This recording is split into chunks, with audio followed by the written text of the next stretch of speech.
Oh my god! Why did no one shout at me? Why did no one shout at me? Can you hear me now? Yeah. Good, good. Listen, what I did say was, welcome back to this week's Devil's Advocate on the weekly Armchair Sports Talk. I made an absolute hush that. It's because I muted myself in the background, worried about the intro. But here we are. Sorry about that, everyone. Obviously, we got a massive, I say massive game, but back to the Europa League tomorrow night. I was having a little look at the, sort of their formation and form. Cyprus team. Minnows essentially fourth in their league, but it's got to be one that we've got to gain 3 points back. Obviously, we dropped three against Sociedad, got picked up 3 points against Sheriff, and yeah, we really need to make sure we win these next two games against Omonia. So great to have Andrew back on the show. It's been a little while now, having a little chat with him in the background. And yeah, how you doing, buddy? And how are you feeling, first of all, after the City? We'll cover that very briefly because I've not spoken to any of you about it. Just to say, yeah, all good. So the City game, just like a chastising experience it was. I just think within the first minute of the game, I think the tone was very much set when Delo got booked for pulling Grealish down, and then Michael Oliver booking Delo for it. And I just thought, never been a fan of Michael Oliver anyway, but I just thought it was a bit harsh. But it seemed like United never quite recovered and just almost like retreated back, even though sometimes when we was getting on the ball, it was like, oh, our eyes just lit up. We can get the forward pass. We can start on the attack. But we was like being sloppy in our passing, like just trying to rush things as well. And I just think, and reading after the game, like from other pundits as well, I'm just like, it was like men against boys. It was like City, we just couldn't combat their attack, and especially Haaland. I'm just thinking, how do you stop him at the moment? He's just like, he's scoring goals left, right, and centre. And I think the case and example when Varane had to go off for treatment, Eriksen had to cover that corner, and it's like someone was like, it was never going to go well. So it's just like, and plus Varane being injured again. Hopefully, from what I read, it's not too serious, but it's likely he's going to miss tomorrow's game anyway. So it's going to be likely to be Lindelof and I think Martinez that might be the centre back pairing. But I just think just not nice being 4-0 down at half time, and I think that's like the second time in like this season, and we're only in October, so it's just like hopefully we're not experiencing that again. I'm just going to feel a bit sorry for Ronaldo. I'm just like, you're sitting there on the bench and thinking there's not a lot I can do, even if Ten Hag brought him on. So it's just like, yeah, I'm disappointed by the result against City, but I think I was probably more hurt by the Brentford result when we lost there, so, and how we performed that. So, but yeah, like I said, we've got tomorrow's game to bounce back from that defeat. Yeah, absolutely. Good points, well made. And you know what? It's always going to be a very difficult result, and I understand. Honestly, more than anyone can understand how awful it feels when that happens. You don't want that. You don't want to learn lessons. You don't want it to be a bit of an eye opener. You know, you're on a good run of form. But fundamentally, these things do happen. It was a bit of damage limitation in the end, and it was obviously 6-3, and that really sort of flattered us, didn't it? But sometimes you do need this, and I know you don't want that to come against City, you don't want that to come against Liverpool, but I think it's been a real eye-opener, and I think that it's taught Ten Hag a huge lesson. I think he mentioned today, you know, he sort of said thank you to City and Pep for it being, and you know what, I respect that. Do you know what I mean? I know everyone wants to be all sort of guns blazing and going into rival fan clubs, and absolutely that's fine, but sometimes you need to be able to hold your hands up and recognise certain things that have gone wrong and be able to bounce back from that. And I can't fault him for that. You were talking as well about Harry and Varane. I think they will be out. So's Aaron Wan-Bissaka and so's Donny van der Beek. I know that we've churned that quite a few times with Donny van der Beek, but I'm going to talk to you about that in a moment, Greg, and what this could mean for him, and obviously him not being available. But yeah, it's important we bounce back tomorrow, and I think that we will firmly do that. Greg, great to have you on, buddy.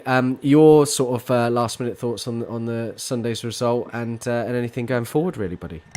Well, I would have cared a lot more if we'd lost to Liverpool like that than City. Like over the last couple of seasons, it's been like, oh, well, we'll probably lose to City. And then, I don't know, like, look at their team, look at Haaland, how he's playing. Like, it's the same sort of inevitability about it. It just feels like City are always going to win. So it didn't really, like, I was completely apathetic to it sort of like the next day. Whereas like Liverpool getting beat, like, really upsets me for like a week. Whereas like City beating us, and I'm just like, okay. I thought the 3 chances we created, we deserved the 3 goals, especially in the second half. I thought we were okay when we got the ball and got forward. Anthony's been really, really good. But like, I don't know, it's just a weird game. Like, on one hand, you could say the 6-3 was a fair result, I suppose, for what Man United created. But like, you wouldn't have, with the way the first half went, and you wouldn't have been surprised if someone told you at the start it was going to be 7-8-0. Like, it's just, and I'm with you. I like what Ten Hag said, saying thank you for the lesson and everything like that. It's a different type of energy than just, and that's the energy he's come into. He came into the club with, when he was like, well, eras have to come to an end, dynasties have to come to an end. Like, he understands. I've said many times on this show before, Man United are 3 years away from Arsenal, I think, personally, in terms of a club, in terms of a structure, in terms of a way of playing.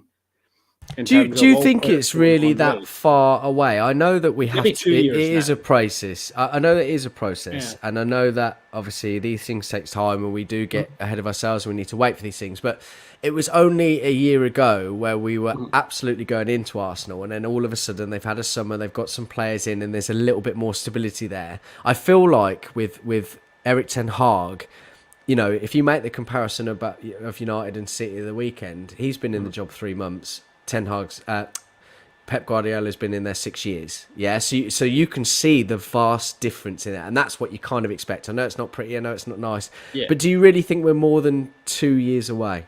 I wouldn't be surprised if it was more than 2 years. The thing is, Arsenal have now, because the structure they've got, they can now do long-term planning. Man United are still in the stage of putting plasters over bullet wounds in certain areas of the pitch. When players like, as good as Scott McTominay's been, when he's playing, if he plays 80% of our games in midfield, then we're going to have an issue. We screaming out for a number 9. We need some consistency from our forward 3. We need Abdallah's clearly coming to his own, but we obviously need a goalkeeper that can play it from the back. Like, there's ways now Arsenal can afford, like, them going out and picking up these players and just doing 1 or 2 bits of business, because these fit their plan perfectly for the next 3-4 years. Man United are still going to be at the stage that if a big money player becomes available at the end of January window, I wouldn't be surprised to see Man United go for them, because, it improves the quality of the overall squad, regardless of what Erik ten Hag's long-term plan are. So what his plan is. I wouldn't be surprised if it was more than 2 years in terms of being away from Arsenal. Like, they're a very, very well-run club, and it seems to be exactly how they want to be run. And I think it's difficult. When we got Ole and they got Arteta, we were ahead. I said that as well. When Arteta came in, I was like, they're at the stage now we were at the start with Ole. And I think Ole, certainly after that second summer window, was starting to think of a way he wanted to play and bring in the type of players. And he had a really good hit rate in the transfer market, and things were starting to build. And then obviously when you get rid of the manager and then everything goes up shit creek again, you've got to start over again. Whereas I just think there's a lot more consistency and a lot better team. I think we're closer to Chelsea based on scattergun bowley, but in terms of Arsenal, I think they've really taken a jump on us. I would be surprised if it was 2 years away from sort of being at the level that Arsenal are at, which is fine because we need it. We just need to be, but maybe sometimes we do just need to be humbled as well. Yeah, I think it's exactly what we needed. You know, I know it seems really counterintuitive to say that, but it really does need to happen sometimes. You need to have, you're going on a really good run. You can see the sort of triangle passes. You can see that there's definitely a system, and sometimes you need to be caught out in that system to be able to change that. And Erik ten Hag knows that, and it was really disappointing. You never want to lose like that, but I think sometimes it's a necessity. And before moving on to you, Jamie, sorry, go on. How good is Haaland? Oh man, he was just scored again. Speak of the devil, he's just scored again. I believe. I think he'll get 40. Oh yeah, it's. Do you know what? Sometimes you have to admire other players, and it's such a shame that he plays for City. You know, it is what it is, but he is an absolute monster, and I'm just it really angers me because we were so close 6 to 18 months ago, 2 years ago, to potentially get him over the line for 20 million. And here we are, just all sort of in absolute awe of him. But he's just crazy, man. Absolutely crazy. Just to move on a little bit, Jamie, great to have you back. Now, obviously, everyone can see that he's currently getting his haircut in his barber chair. So hopefully he doesn't get too interrupted. But great to have you back on, buddy. And yeah, just to give me your sort of final thoughts on the City game, really, and anything else.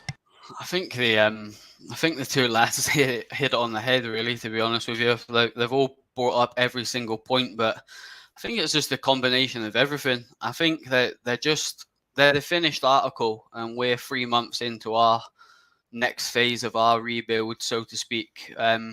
So you can see that for the level of quality, the stability they've got in the squad, the cohesion between their players. Like they're a fantastic team anyway. They're one of the best teams in the world. But we were just way off it. I personally thought the lineup was all wrong from Eric. You've probably seen me ranting on Twitter about it all 3 years. I just think it was wrong. There was just, when you have a midfield of Gundogan, Silva, and Kevin De Bruyne, you need combative midfielders in there, and I felt like we needed a Fred, we needed a Casemiro type player that was going to be a little bit ugly. I just don't see you get that. I mean, you get the aggressive side of just to break up the play a little bit more, I suppose. Yeah, but like Eriksen's not that type of player, so he was always going to get found out there. Eriksen's only going to influence that game if he's on the ball, and he was never going to get the ball a lot there. So you go with Eriksen or you go with Bruno. I thought personally, if you go to City, when Solskjaer did have his success there, we had counter-attacking players that all really played well when we got positive results at the Etihad. Dan James, for example, like he played really good against City. And our front three, apart from Anthony, was non-existent, and Anthony only played well towards after he got his goal. Really, it was like it gave him a bit more confidence to try and. It's like it took the shackles off him, and he thought, you know what, I'm just going to try here. We're not going to win the game. The game's over, but I'm going to show what I can do, that I can step up to the plate a little bit. And I feel like he did that, but Jadon Sancho, he might as well not have been on the pitch. He was a ghost. Defensively, he wasn't great. We were getting caught down the sides all the time, so we wasn't getting the defensive work from the wingers, and they weren't coming back. The midfield, we completely got outplayed in there, and then you're dealing with an absolute freak of nature in Haaland. And sometimes, football just comes down to the basics. I know you sort of break things down quite well like this, Greg, but don't have Christian Eriksen marking Haaland. That's just common sense. You don't need to be playing in the Premier League to realize that's a problem. It's just basic footballing decisions that just make absolutely no sense. And at the highest level, you don't get away with that. Not with him anyway. He's an absolute freak. And they were fantastic, although it was painful to watch. And it was. I was sitting on my couch demoralized. But they're a fantastic team, and they just cut us open like a hot knife through butter. And I think the 3 goals flattered us big style. But the reality of it is it probably could have been worse. But I actually think we've done okay in the games to get the goals. I know you mentioned that earlier, Greg. I generally do feel like we done okay when we were making the correct decisions. But when you're 4-0 down at half-time against arguably one of the best clubs in the world, it's game over. But it's like you said earlier, it's a learning curve, and fair play to I seen Ten Hag's interview earlier, and I like that. It's do you know what? Yeah, we did get pasted, and it just had that feeling of. I don't know if you guys follow boxing. I'm into my boxing big style, but it just had that feeling from the first minute of.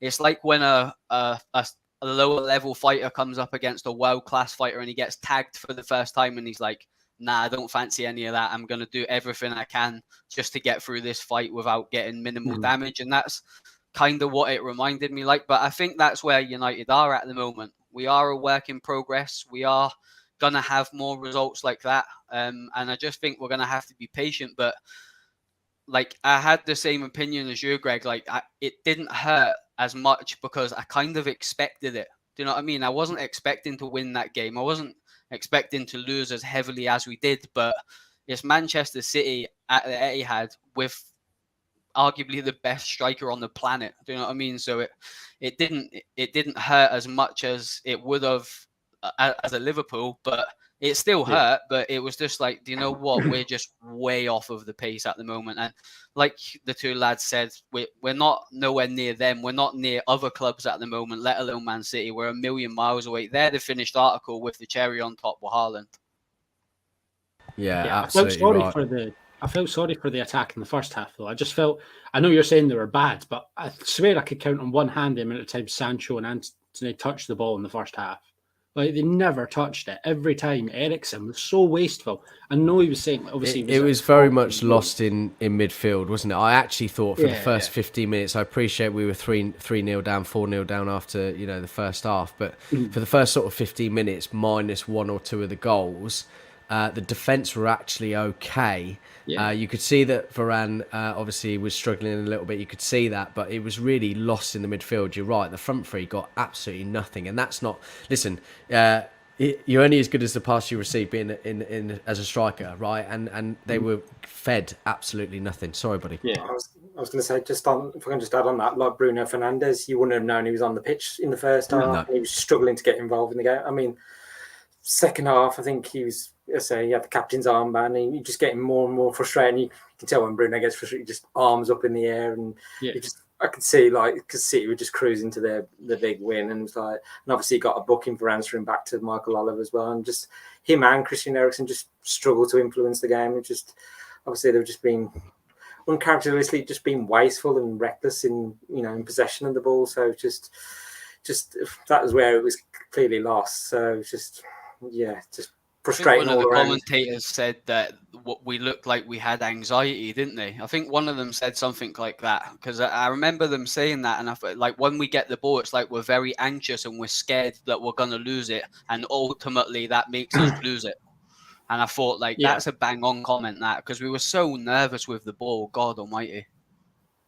I don't know. I think.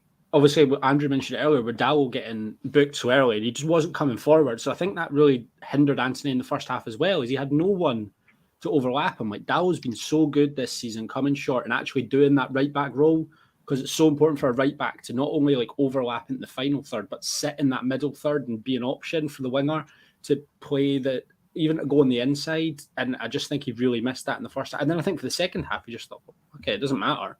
We're 4-0 down. I may as well go forward. But I thought in the second half, when Man United got the ball, it looked like we were going to do things.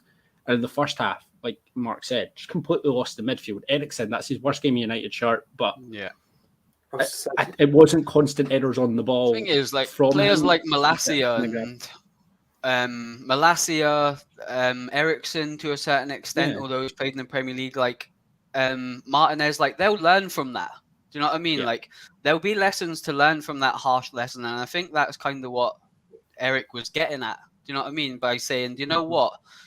We've got to guard against that. And you can't help but not learn from that. So that's the kind of a positive, if there is one. There isn't really one for getting beat that heavy, but the reality check is, they'll learn from that. We'll get beat this season by worse teams, and there'll be worse performances than that second half. Absolutely.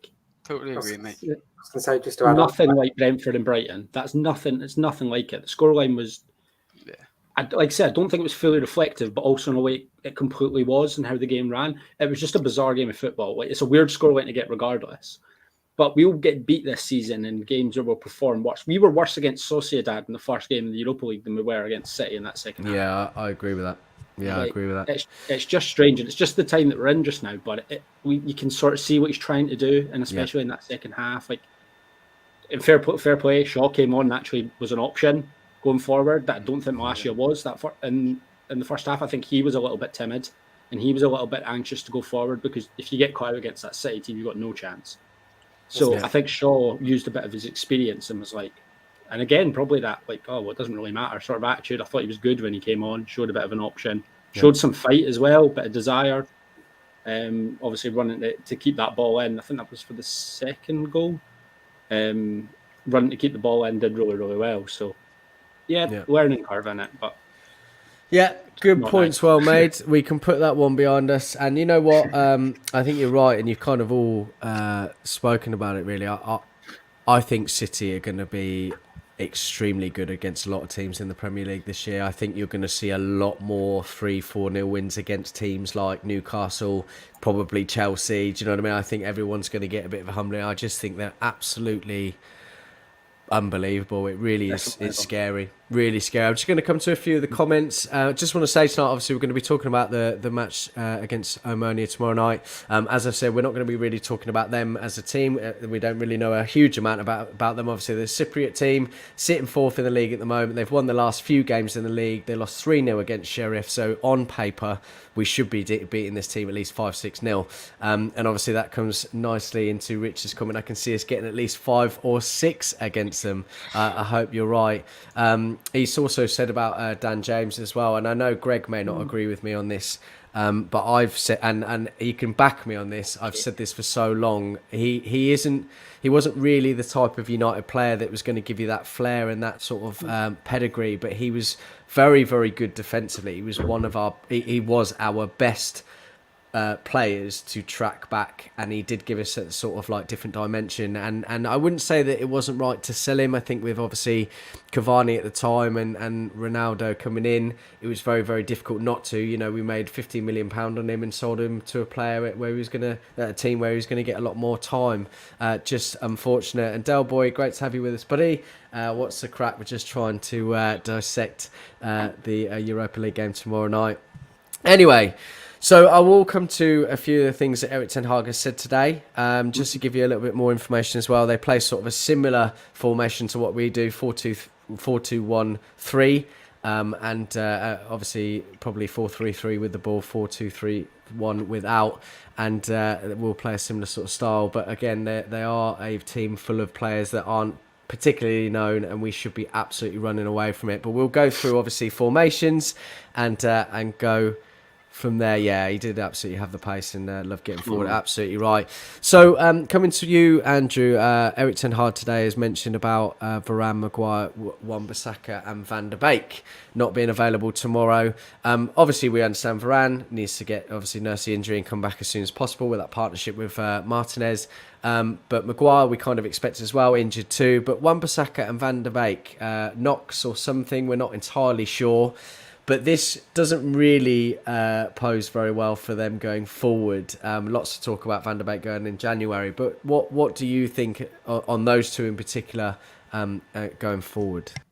It's an interesting one with those two. It's just like with Wan-Bissaka in pre-season, he just didn't have a good pre-season. He just I think he didn't get that many minutes and didn't really impress. And I'm just thinking, let's say Delo has probably been pretty much ahead of him. So, and I don't see much of what's coming out of United. He's much in what he's doing in training. He's like not getting ahead. So I just Wan-Bissaka, I'd say he's not. It's just not great going forward when he's trying to get forward. It's like when I'm watching him at Old Trafford, it's like he gets up to like the byline and then he'll turn back round and then start passing it around. I'm like, just get to the byline and cross it in and just get into a head of another player. But I mean, defensively, yeah, you could say one-on-one, he can put tackles in. Okay, sometimes defensively he can get caught out in his position, which I've noticed a few times. Like he's not quite looking over his shoulder to see the opposition players literally coming right behind him, and then catches us out, and then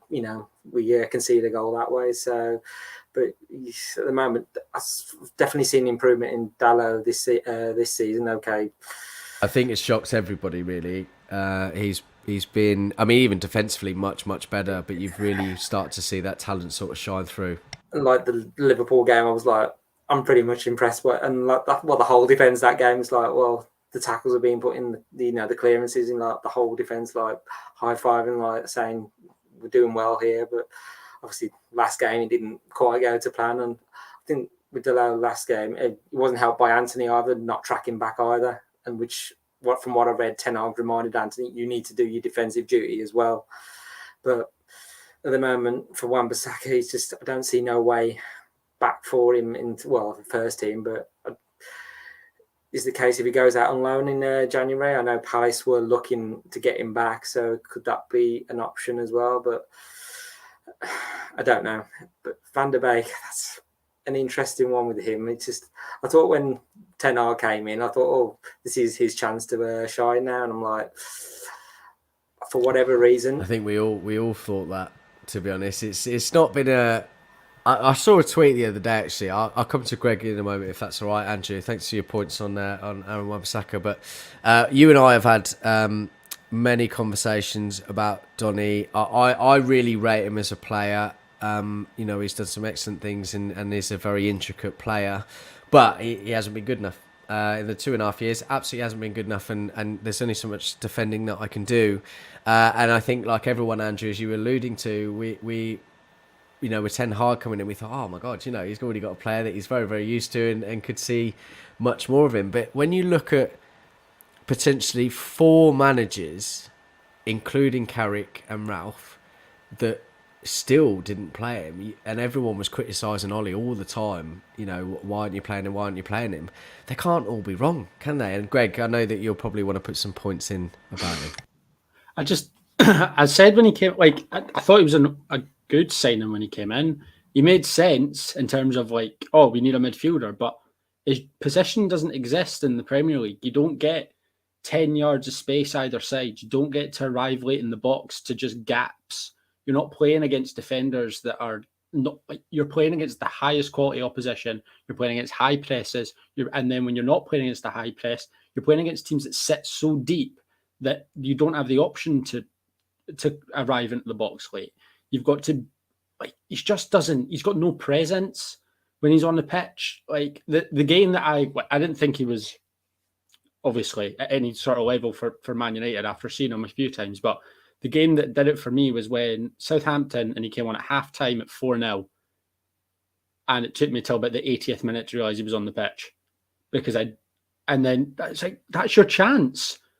Just go on and do something. Grab the ball, run at people. He's just not... And he'll go down as another type of Man United player of someone like Diego Forlan, someone who's going to be good before Man United. He's going to leave Man United and he's going to go and be good elsewhere because he's probably going to go back to Ajax, or he's going to go to the Bundesliga, or he's going to go somewhere where he can play a bit more his game.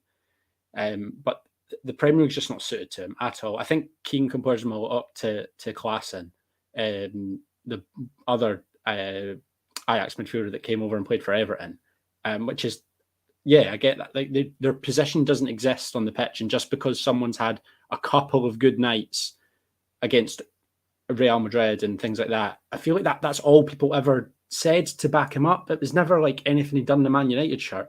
He'd had 50 appearances for Man United, and the only thing people ever brought up was, oh, he had that great game 3 years ago. All right, okay, that's terrific. I'm happy he's had a game 3 years ago, but he's been here now, like you say, 2.5 years.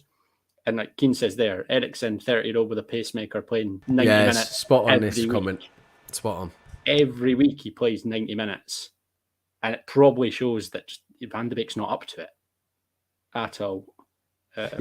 Good points, well made, buddy. And we will have to see what happens, obviously, come January, maybe even next summer. I feel sorry for him, actually. I do feel sorry for him. Sometimes it just doesn't work out. He's got an exceptional amount of ability. When you used to see him a couple of years ago with Mata, Bruno, and I can't remember who else it was, that are quite intricate players. They sort of thrive off each other, and he's brilliant. But I think you're right.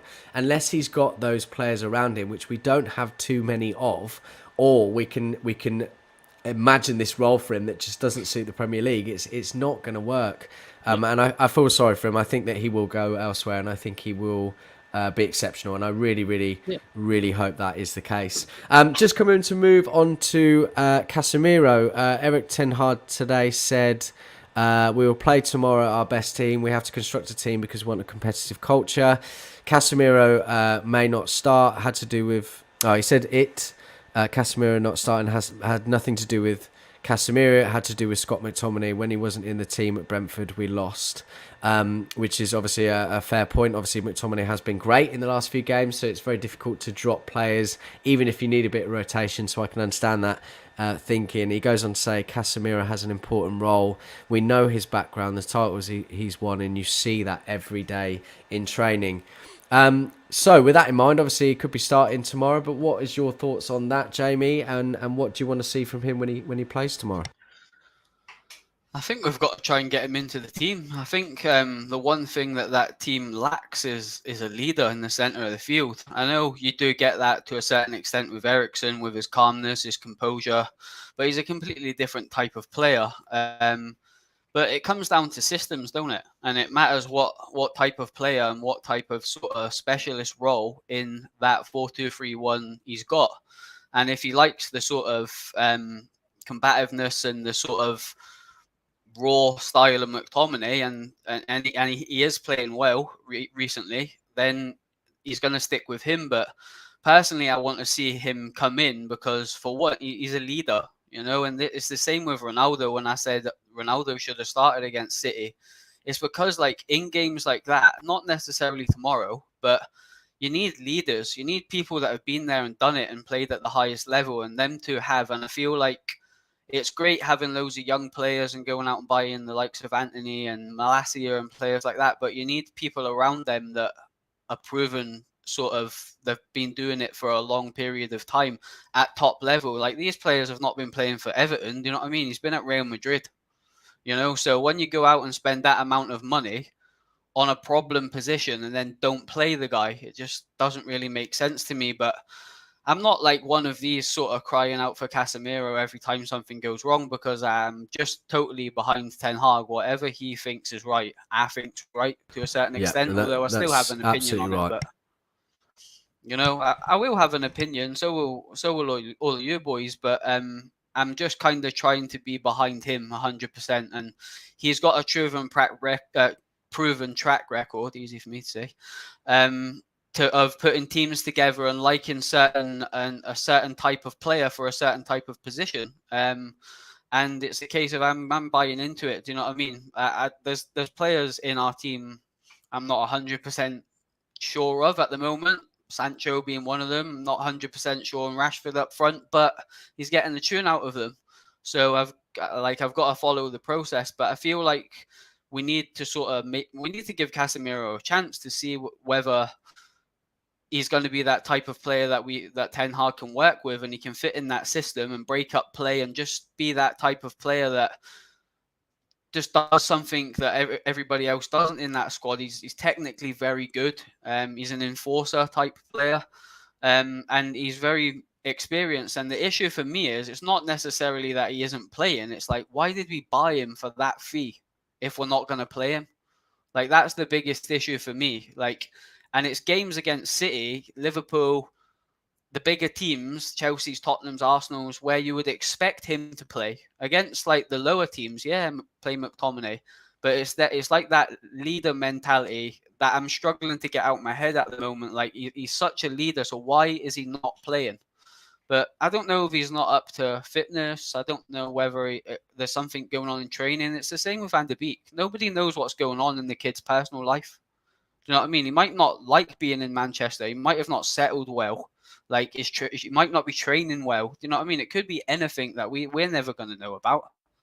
And that might be the case with Casemiro. But I feel like tomorrow is a good opportunity to give him a full game and let him sort of get going, get the ball rolling, because he's a world-class player. Do you know what I mean? And like I say a minute ago, I just don't understand why you go out and buy that caliber of player if you're not going to fit a system around him, because it doesn't make any sense. You just wait for that midfielder. We didn't get De Jong.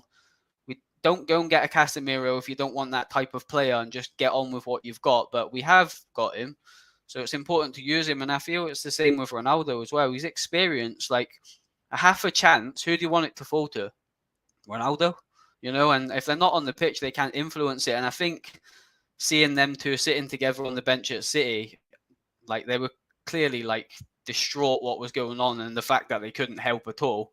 And I just thought to myself, do you know what? We've got two world-class elite players there. Like, why are they not playing? But as I say, if he doesn't start games, I'm not going to sit and criticize Eric because he is the manager I wanted in the summer, and I've got him, so I can't sort of be flippant and sort of be like, why is he not playing him, blah, blah, blah, because I'm just buying into the process like I'm sure all of us are. Yeah.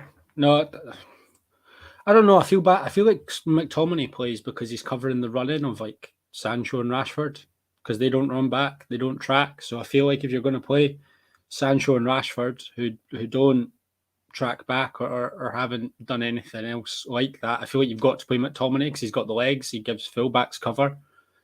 And to be fair to McTominay, like I think just in terms of squad harmony, you can't have someone playing like that and just drop them. Like I feel like he has to almost play his way out of the team to allow Casemiro to come in. And I think McTominay's probably earned that in Ten Hag's eyes for the work he puts in and how hard he works and how he's been playing. I feel like do you think it's Ten a Hag system probably issue, thinks he's Greg? earned his right to play his way out. Do you think it's a system issue?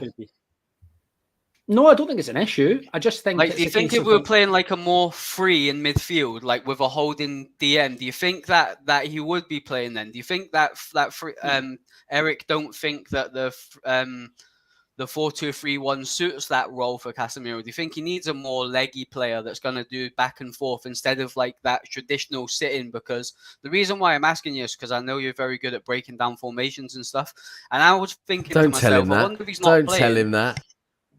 I wonder if he's not playing because we ain't playing a flat three sort of thing. What I mean by a flat three is a defensive midfielder and two, like City were playing on Sunday. Whereas we don't play that. We play with Bruno a bit more advanced and the two sitting in front. So I don't know if that's why he's not playing or not. But I was just interested in your take. Sorry to cut you off. I didn't mean it. no, it's all good. I don't know. I don't think he wants to play the 4-2-3-1. You don't need to play it in the Premier League. You don't need two defensive midfielders if you're a team like Man United. But I just don't think. I think he's sort of accepted that De Gea's not going to be the keeper next season. He's not going to be the one, so we can't play out from the back. So what's the point of playing Casemiro to what? He's not going to run out to the fullback to pick up the ball. So what's the point in playing?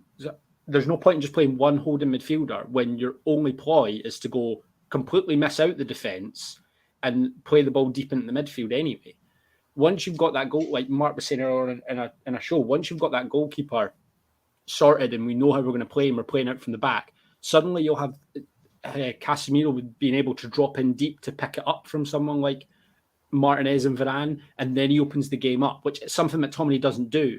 But I think what McTominay does is he gives you a chance of winning the ball in the midfield. So if you're going long, he gives you a better chance of winning it with his pace, with his I think he is quite combative. I think he's very like everything's limbs when he moves. Nothing moves in like a straight line. Just everything's limbs, and I think Ten Hag likes that. I think Ten Hag likes the fact that he's going to run hard and covers other people's running.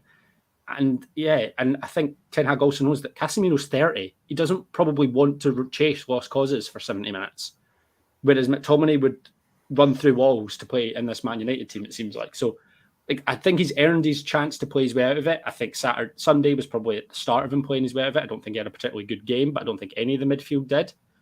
But I think if we had a goalkeeper that was playing out from the back, then you would have Casemiro there to pick up the ball deep, which I think will probably be addressed next summer because I don't think we'll extend De Gea. Yeah, I was going to say. McTominay's aerial ability is important as well, you know.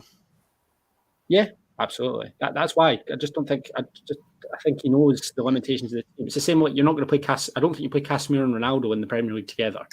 The team wouldn't move. You would just be standing still watching the ball go past your fullback. Nothing would happen. Yeah, you're not wrong there, to be fair. Andrew, you wanted to come in, buddy. Yeah, I was going to say, it's understandable questions are being asked about Casemiro given his lack of minutes, but it's easy to say that. You know, United, we've been chasing Frankie de Jong in the summer, and, you know, that just dragged on and on. You could almost say, well, was he actually Ten Hag's signing? Did he really want Casemiro? But I think he was Ten Hag very much behind that sign, and I think he's just merely biding his time with Casemiro. And I mean, even before the Manchester derby, I think McTominay had done little to warrant being dropped. I mean, we'd been 5 wins from 6, so I think that's why Ten Hag kept faith with McTominay. And I'm just thinking it's also worth remembering, like our rivals Liverpool, Jurgen Klopp, how long he takes to integrate key players in the side as well. If you look at Fabinho, for example, he's like one of the first names on the team sheet, but during the beginning of his career at Liverpool, he had to wait for his chance, and I think it won't be long before Casemiro is like a regular in the side, and I think he's probably ranked highly amongst Ten Hag's favourite players. And I think, obviously, only 5 months ago, he was man of the match in the Champions League final, so he's a player that's still at the top of his game. So it won't be no surprise soon. It'll be anchoring the United midfield along with Bruno and Eriksen, and they're all pulling the strings as well. So, yeah, just about him just biding his time at the minute. Yeah, I think you're absolutely spot on, and I'm pleased you brought up Fabinho, actually. I think not all players come into a club and hit the ground running. Casemiro, there is absolutely no doubt that man is exceptional at his job. On his day, probably the best defensive midfielder in the country, and has won everything that he needs to win. And that ability doesn't just go, and I think it's just taken a little bit more time. I mean, if you'd have put him into the team against City at the weekend and he'd done terribly, imagine how we'd feel after that. Imagine the amount of people on his back. You just can't do it. You just can't do it, and it just takes a little bit more integration for a player like him. He's a little bit older. I think with his type of his ability and position, they're not flair players, so you've got to be a little bit more of a reader of a game. He needs to be able to discern that and work that out for a few weeks before he can then come in and say, right, I know exactly how these people play. I know the pace of the system, therefore I know how to deal with these sorts of things. Do you know what I mean? There's a little bit more to it than that. And I think he'll come good. 60 million, not injury prone, a fantastic player. And listen, as you said, Fabinho took him a year. Thiago took him a year. Rodri, all similar players, okay, took him a year. And there have been lots of other players like that. And I think we need to give him as much patience as all of those fans for their respective clubs did too. We'll see more of him, and I think we'll probably see at least 60, 70 minutes from him tomorrow. I'm hoping he'll start anyway. Just to move on to Cristiano Ronaldo, I'm going to come to formations and that in a moment. And then, of course, score predictions. I want everyone that's watching to please like and subscribe. Really, really important. Loads of you on Twitter as well. Come over to youtube.com/weekly armchair sports talk. Want to see you here. Want to be able to read your comments out and get involved. And when I ask the questions to the boys on the panel, I want you guys that in the comments to sort of give me your predictions on whether we're talking about the goalkeeper or the defensive a lot. And just bear in mind as well, we're all going to be playing 4-2-3-1 here, okay? So everyone has to try and use that when they're doing their jigsaw. But anyway, just to quickly talk about Ronaldo, Andrew, do you think he'll probably start tomorrow night? I don't think he will. I think he might go with Martial after he scored, the 2 goals against City. It's just like penny for your thoughts for Ronaldo at the moment. It's like with Marcus Rashford now, he was deemed fit enough to start against City. So, and obviously Ronaldo dropped down to the bench after starting back-to-back games under Ten Hag for the first time. But it just seems at the moment you can only see Ronaldo starting games this season either in Europa League or the domestic cup competitions, and it's just it's not the way I want to see Ronaldo. Just being limited to that. I just think he's got so much more, and I'm just like, obviously this season he's not hit the ground running for whatever reason, and obviously last season, without him and his goals, we would have been in a much worse position in the league. So we wouldn't even have made Europa League, but that's another story in itself. But I just think, despite,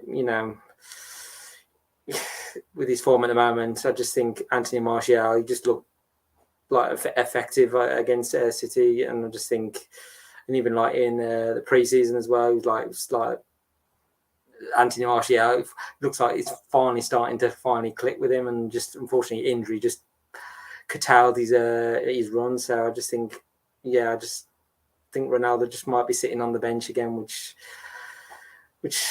I don't know. He might just play them both. I don't know, but I just can't see it for some reason. Yeah, fair points. We'll see if everyone else puts them into their team in a moment. As I said, Keane's jumped the gun here. I did say to him to wait. and I did say that we were going to do this in stages, but don't worry, there's always one. So obviously, 4-2-3-1 we're going with. We'll talk about goalkeeper situation. Is this going to be a break for David De Gea? Greg, you first, buddy. Who do you think is going to start in goal? Yeah, I think it'll be Dubravka in goal. I read just now Dubravka has got a 75% chance of playing. I think he's got a muscular injury, so maybe Tom Heaton. I don't think could it'll start. play Heaton. I think if Dubravka's not fit, it'll be De Gea. Oh, really? I think the fact that he replaced Heaton showed exactly what he thought of Heaton. Yeah, okay. He then went, nah. He just went in and bought someone who's not even that much better than him. Fair points.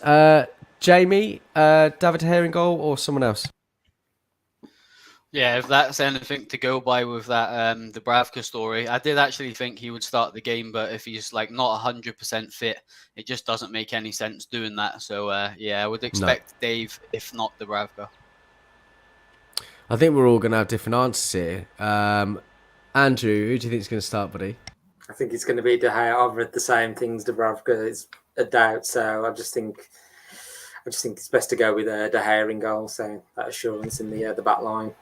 I can't believe none of you are going for your man Tom, but I'm going to stick with Tom Heaton this time round, and we'll see tomorrow. We'll have I'll make a little group for us, all four of us tomorrow, and we'll have a little chat on who starts and who doesn't. Anyone else in the chat? David De Gea, defo in goal. Dubravka did travel.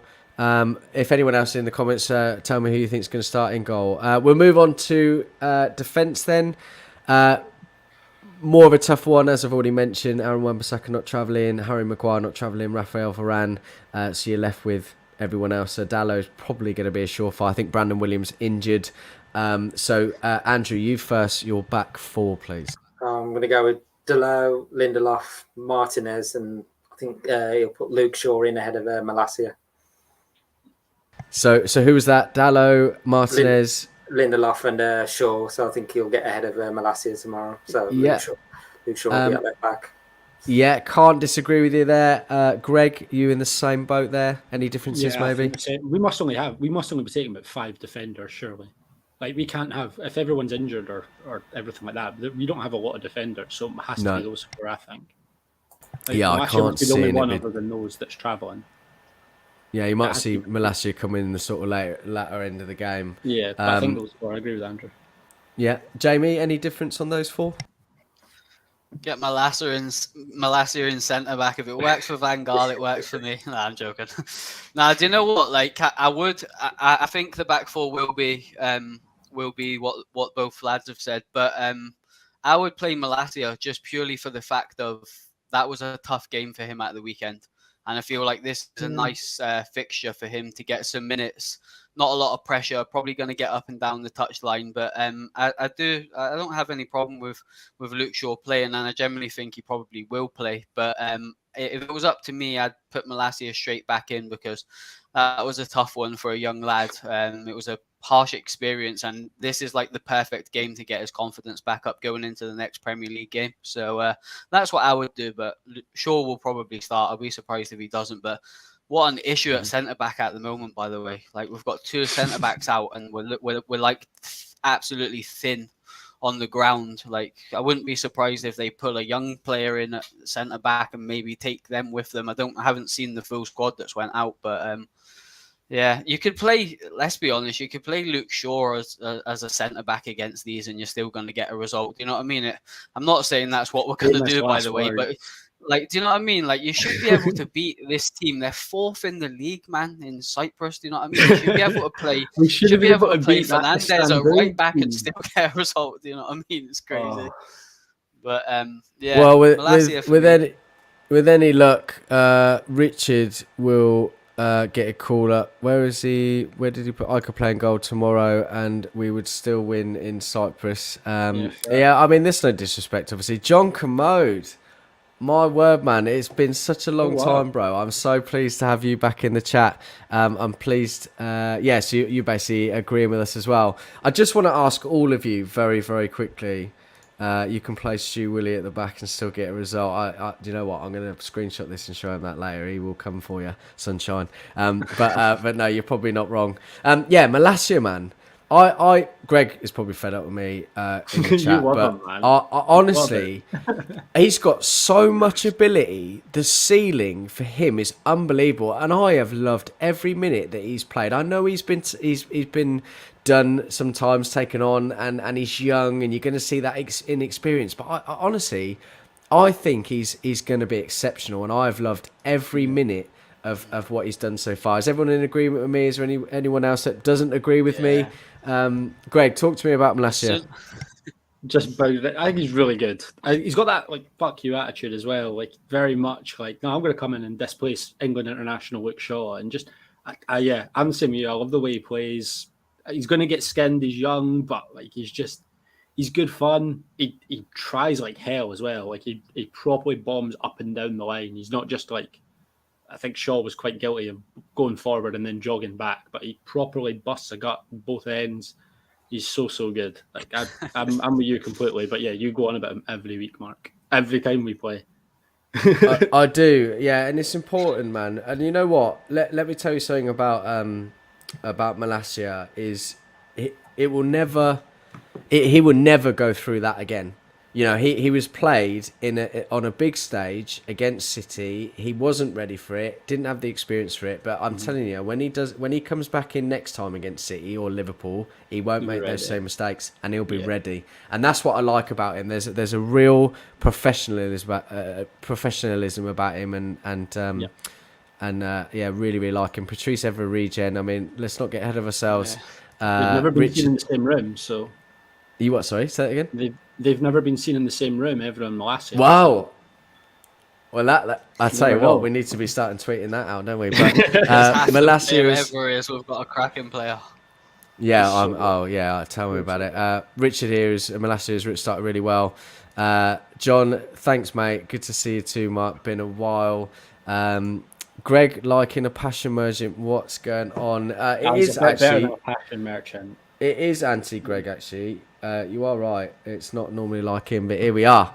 He's a bit better than that, though. He's got like ability, whereas Herrera had the ability of a brick and just ran about and screamed a lot. Like that was. You can't criticise Herrera while I'm on the show, man. No, he wasn't a good footballer. He just wasn't. Let's not get into this, Greg, because I like you. Yeah, we'll probably have you on toast, Greg. I can't have anything being said about Herrera. What I do for that man back before we got Casemiro, I really liked him, and I think it's players like that do put in a lot of hard work and do a lot for the team and are silent about it. They're the ones you kind of need to bring back. But it is what it is. Right, we're going to come to the midfield, and we'll start with the double pivot first. So who are going to be the two just in front of the defence, Andrew? I'm going to go with Casemiro and Eriksen. I think McTominay, I think he'll be on the bench tomorrow. So I think we're good to see Casemiro and Eriksen get. It was like even 70 minutes here, or even the full game to see how they work together. So I think Eriksen for me has like been the key in games, like just controlling the midfield, I say Eriksen's maybe not the quickest player anymore, but he's like intelligence, his passing ability is like second to none. So we see how they link up together and say how Casemiro does as well. Yeah, fair points. Good points well made. Greg, are you on the same boat there? No, I think he'll go Fred and Casemiro. I just think I think still Ten Hag will have to lay down somewhat that the performance on Sunday wasn't good enough from the midfield, and therefore shouldn't be rewarded by starting a game that really should be easier. So Eriksen and McTominay should miss out. Fred and Casemiro absolutely should get their chance. He's very I just feel he'd be quite totalitarian with it. Like, okay, yeah, it's a learning, but you were rubbish in that first half. You were really, really poor. So yeah, I think Casemiro and Fred's the right way to go about it.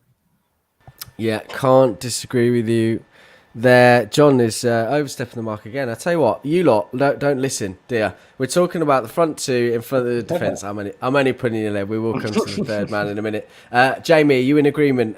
So Casemiro and McTominay, was it Andrew? No, Casemiro and Eriksen. And Eriksen. Yeah, sorry, my bad. And Casemiro and Fred by Greg. What are you saying, my man? Yeah, I think he'll go with Casemiro and Fred. because they haven't played a lot of football. Kind of the same sort of situation that I mentioned for Malacia again. It's a nice game for them to play. They're going to have a lot of the ball. It gives them game time, gets them a bit more up to speed. They haven't played a lot of football, them two, and I think he'll probably go with a little bit more of a sort of solid base there.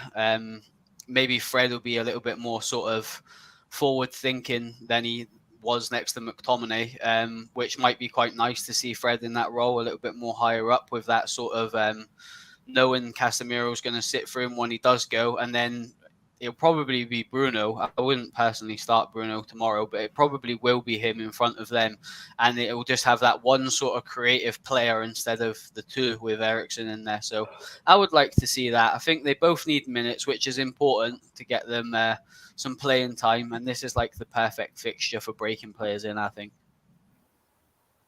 Yeah, good points, well made. So very, very quickly, quick fire round. Your number 10, please. Andrew, you first. I'm going to go with Bruno in the number 10 role. Just think, effectively he's captain at the moment instead of Maguire. So I just think, Ten Hag will just favour him in the other side tomorrow. So in Bruno, I want to put in a performance tomorrow after the way he played against City. So get back into some form. Yeah, good point. I'm just going to highlight this comment here very quickly. Always great to have you in here, Richard. Next time, get Keno on camera. I can do the modding. I've done it before for the Game of Thrones channel. Oh my God, that was funny. So, Keen, if you're watching, brother, sort this man out. Yeah, good points, well made, Andrew. Greg, your number 10, please, bro. Yeah, I think it'll be Bruno as well. Like Andrew said, he's captain. It's going to be him playing every minute that he can. And he'll pretty much be he might be our only creative spark, really, in the middle of the pitch. So, yeah. Yeah, good points, well made. Jamie? Yeah, I agree. Bruno's going to play, but if it was up to me, it would be Eriksen. Yeah, I just putting my 2 pennies in, not that any of you give a shit, but I agree firmly with Greg. I think that Eriksen probably needs a bit of a rest. Let's not forget he has got a heart monitor. We probably didn't expect him to play as much as he does, and he is a pivotal part in the team now, whether you like that or not. So yeah, I think it will be Casemiro. I'd really like to see him get a full 90 minutes. Actually, I don't know whether we will, but I would like to see him get that. I think Fred. We've seen him a lot of substitution appearances this season. I think that him and Casemiro, you see it for Brazil, quite a good partnership there. I think it would be a good seed to sow for other games where we don't have the players that we want in Eriksen and that sort of thing. So I think we need to see more of them together, and I think that would be fair. Bruno, I mean, he's the one that I think will be least likely to play. But who do you put there instead? Not sure. Maybe Garnacho, someone like that. Who knows? But very difficult. Right, so front three then. Andrew, I'll come to you. Who is going to start in that front three position? And all of you watching, put your comments in and tell us who you think the front three will be. I'm going to go with Elanga, Anthony and Martial to lead the line as well. I just think Rashford and Ronaldo, I think they'll have to just settle for a place on the bench. And if, God forbid, if we do need them, we can bring them on. But I don't think we'll need to. So I think it may be a comfortable night, and it'd be good to see Martial get some game time. And I think, like with Rashford, I don't think he's only just come back. I just don't want to push him too hard coming back in. So those would be my front three.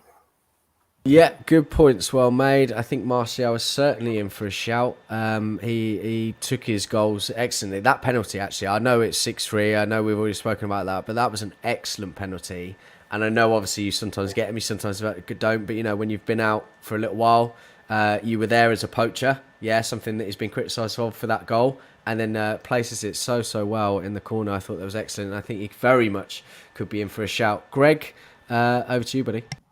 I think Elanga, Anthony and Ronaldo. I just think that'll be the three. Elanga's probably deserves just a run out. I think it's worth benching Sancho and Rashford. And do they not play on a plastic pitch? I have absolutely no idea. If they do, I certainly wouldn't be playing Martial, because that's just asking to be injured. Like his, and I'd argue glass cannon, isn't he? if there was another centre back option, I wouldn't be playing Lindelof if it's a plastic pitch as well, because he's got a horrible record of like hurting his back on plastic pitches.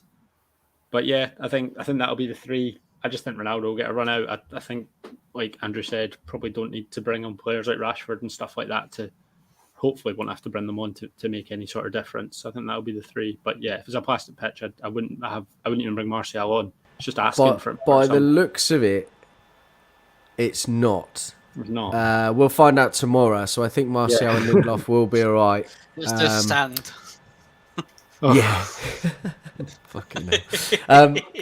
No, I don't think it is. So we'll have to obviously see tomorrow night. Fair points, well made though, mate. And yeah, Jamie, last but not least, your front three, brother.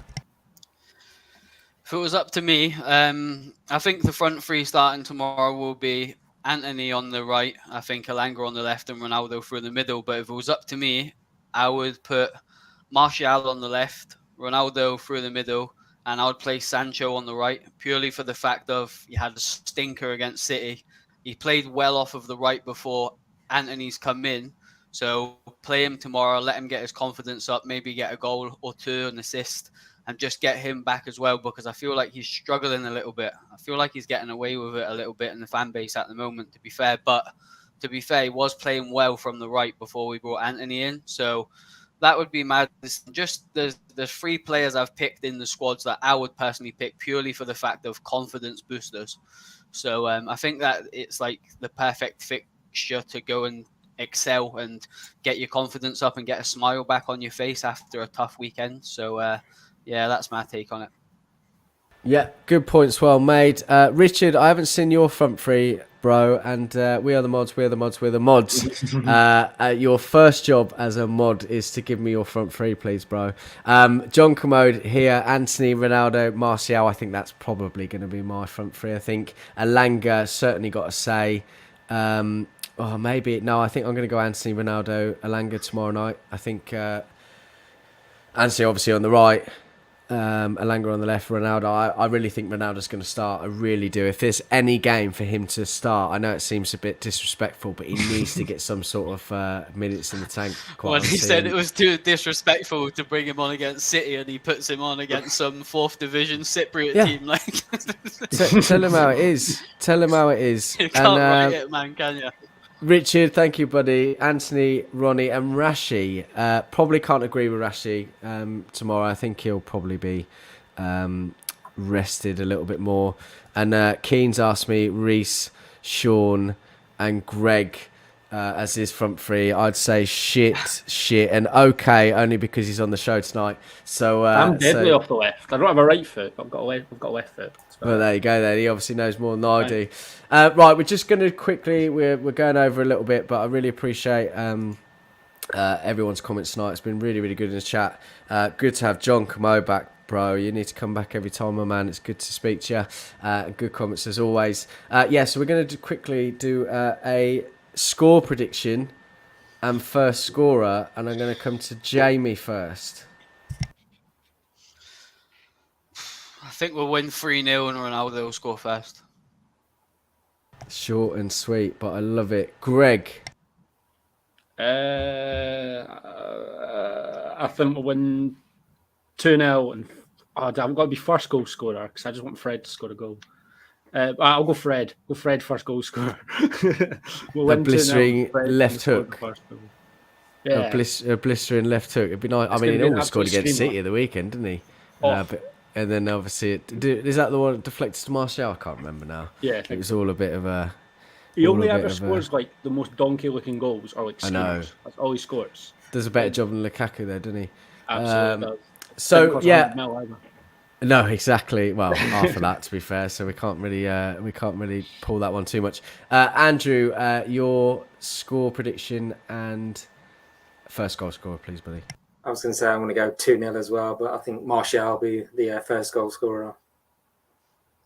2-0 and Martial. Lots of people 6-0 Ronaldo hat-trick. We'll see. Nice, we'll John. see. I mean, possibly. I mean, it is this side with the playing, so anything's possible, and it would be nice to just get a bit of a route, really. let's wait and see. 5-1 from Keane in the comments. I think they'll be lucky to get a goal. But then saying that, with no Varane, we may do. It might have been a guarantee if Maguire was there, but we'll see. Richard with 5-0, I really think it could go that way. Yeah, and to be honest with you, I think similar to everyone else, I really think we should be winning at least 5-0. So I'm going to go 5-0 as well. And hopefully Ronaldo does get the first goal. If not, Anthony seems to be scoring for fun at the minute, and he's only played 3 games, and not really putting in great performances. So tomorrow night could be his night. Might see a few more. Just want to say to everyone, as I said on the panel, thank you very much for coming in tonight. Wonderful as always. Really, really appreciate it. Thanks to everybody in the comments. Much appreciated as well. And make sure you like and subscribe and tell your friends about it and get them to come back. It's really important to us. But yeah, we will see you very soon. We've got another preview on Saturday. I'm going to be doing it about 11 o'clock in the morning for the game at the weekend against Everton. Going to have some good people on there too. But yeah, get involved and we'll see you then.